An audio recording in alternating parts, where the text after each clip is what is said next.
63세 은퇴 공무원, 골프 앱이 끊고 시작한 작은 사이드 비즈로 월 300만 든 사연. 1. 서론 은퇴는 끝이 아니라 다시 설계하는 시간. 은퇴를 앞두고 있거나 이미 은퇴하신 분들이 흔히 하는 말이 있습니다. 앞으로 시간이 너무 많을 것 같아서 걱정이야. 그런데 막상 은퇴하고 나면요. 많은 분들이 기대했던 여유와 휴식보다는 내 삶을 어떻게 다시 채워넣지? 하는 고민과 마주합니다. 특히 경제적인 문제는 생각보다 훨씬 현실적이고 무거워요. 평생 열심히 일했지만 은퇴 후 매달 꼬박꼬박 들어오던 월급은 사라지고 연금만으로는 여행 취미 건강관리까지 다 챙기기 쉽지 않죠. 그래서 요즘 50대 후반 60대 분들 사이에서는 작게라도 나만의 수입원을 찾으려는 흐름이 빠르게 늘고 있습니다. 오늘은 그 중에서도 큰돈 들이지 않고 나이 들어도 무리 없이 경험 기반으로 수익을 만드는 법, 이란 관점에서 이야기를 해보려고 합니다. 2. 본론 은퇴 후에도 내 경험은 여전히 가치 있다. 60대가 되어도 절대 늦지 않습니다. 오히려 60대가 되면 경험, 사람 보는 눈, 문제 해결 능력, 생활 지혜 같은 게 2030대와는 비교도 안 되게 쌓여 있잖아요. 이건 평생 직장 시대가 끝난 지금 더 큰 경쟁력이 됩니다. 요즘 시니어 사이드 비즈니스가 떠오르는 이유는 간단합니다. 초기 비용 거의 없음, 체력 부담 적음, 온라인 도구가 쉬워짐, 소규모로 시작해도 월 30백, 300까지 확장 가능, 하고 싶은 만큼만 일할 수 있음. 그러니까 은퇴 후 수익 활동은 노동이 아니라 경험을 소득으로 바꾸는 기술입니다. 이제 실제 사례 3가지를 들어 설명해 볼게요. 전부 60대 전후의 분들이며 억지로 창업하거나 기술을 새로 배운 사람들 아닙니다. 그냥 본인의 경험을 활용했어요. 3. 사례 1. 63세 은퇴 공무원, 월 300 사이드 비즈니스 만든 이야기. 이분은 지방자치단체에서 30년 넘게 근무한 공무원이었습니다. 은퇴 직후에는 골프 모임도 다니고 동기회도 챙기고 취미도 한두 개 늘려보려고 했는데 막상 몇 달 지나고 나니 회비, 식사비, 골프 비용, 모임비가 꽤 부담됐다고 해요. 그러다 어느 날 동네 도서관에서 노인 일자리 설명회 대신 디지털 소일거리 특강을 듣게 됩니다. 그 자리에서 알게 된 게 바로 지역 정보 정리 콘텐츠. 이분이 한 일은 어렵지 않았어요.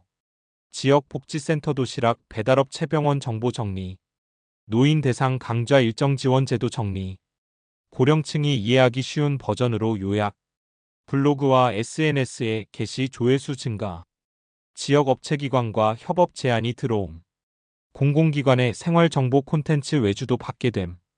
처음엔 광고비 월 10만원 정도 들어오는 수준이었는데 3개월 지나자 작은 기관에서 우리 기관 안내 자료를 정리해서 온라인 이용자용 가이드 만들어줄 수 있나요? 라고 요청이 들어옵니다. 건당 50만원. 월 46건 정도 꾸준히 발생. SNS 운영 대행까지 따라 들어오면서 결국 월 300만원 수준이 됐습니다. 여기서 중요한 포인트는 하나입니다. 60대도 정보를 이해하기 쉽게 정리해주는 능력은 누구보다 뛰어나다는 거예요. 이건 젊은 사람들이 더 못하는 영역이죠. 4. 사례 2. 59세 주부, 살림 경험을 지식으로 바꿔 월 150. 이분은 경력이라고 할 것도 없었습니다. 직장 경험 X.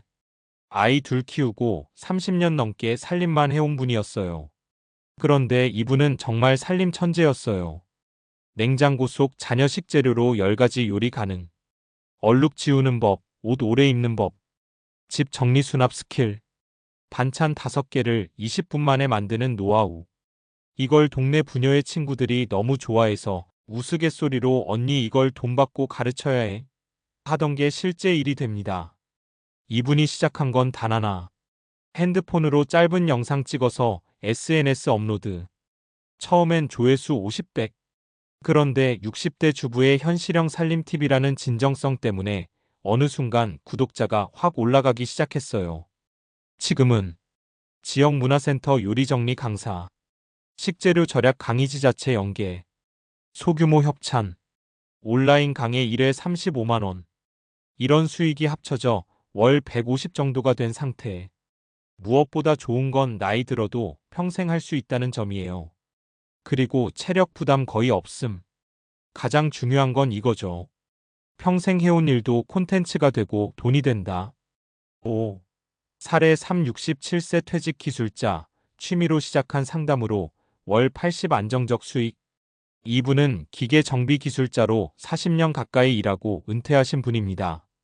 큰 사업을 할 생각은 전혀 없었고 단지 무료 봉사처럼 동네 가게 에어컨 점검, 식당 환풍기 소음 점검 이런 걸 가끔 도와주곤 했어요. 그런데 어느 날 사장님 한 분이 이럽니다. 선생님, 그냥 아예 점검 스케줄을 만들어서 저희 가게들도 돌아보시면 안 돼요? 월 10만 원씩이라도 드릴게요. 그렇게 시작된 게 소규모 점검 컨설팅 구독 서비스입니다. 동네 가게 한 곳당 월 10만 원, 월 3,040분 점검, 큰 고장 나기 전 조기 제보, 필요시 정비업체 연결 중개비는 별도. 지금은 810곳 정도 고정으로 관리합니다. 수익은 월 8만 100 정도지만 체력적으로 전혀 안 힘들고 기술을 쓰면서 보람도 있다며 가장 만족도가 높은 케이스예요. 6. 은퇴 후 사이드 비즈니스의 핵심 정리. 은퇴 후 수익 만들기의 포인트는 간단합니다. 아무리 강조해도 지나치지 않아요. 경험을 소득으로 바꿔라. 새로운 기술을 억지로 배우는 게 아니라 이미 가진 경험을 다듬어서 전달하는 겁니다. 나이 들미 약점이 아니라 신뢰도가 된다. 60대 이상의 연륜은 콘텐츠와 서비스에 무게감을 실어줍니다. 초기 비용 거의 필요 없다. 스마트폰, 노트북 기존 인맥만 있어도 충분합니다. 반복 가능한 구조 만들기, 정리 콘텐츠, 온라인 강의, 구독 서비스 등 지속 가능한 형태로 만들어두면 안정적인 수익이 됩니다. 7. 결론 은퇴는 쉬는 시간이 아니라 내가 원하는 삶을 선택하는 시간. 우리는 평생 회사가 정해준 시간표에 맞춰 살았습니다. 그런데 은퇴 후에는 처음으로 내 시간표를 내가 정할 수 있는 순간이 찾아옵니다. 그 시간을 그냥 흘려보내도 되지만 나를 위해 의미 있게 쓸 수도 있습니다. 작게 시작해도 돼요. 하루 1시간이면 충분하고 돈 한 푼 안 들어갑니다. 그저 본인의 경험을 믿고 작은 실험을 해보는 것. 그리고 분명히 말할 수 있는 건 60대는 아직 너무 젊다. 지금부터 하는 모든 시도는 앞으로 10년, 20년을 지탱하는 힘이 된다.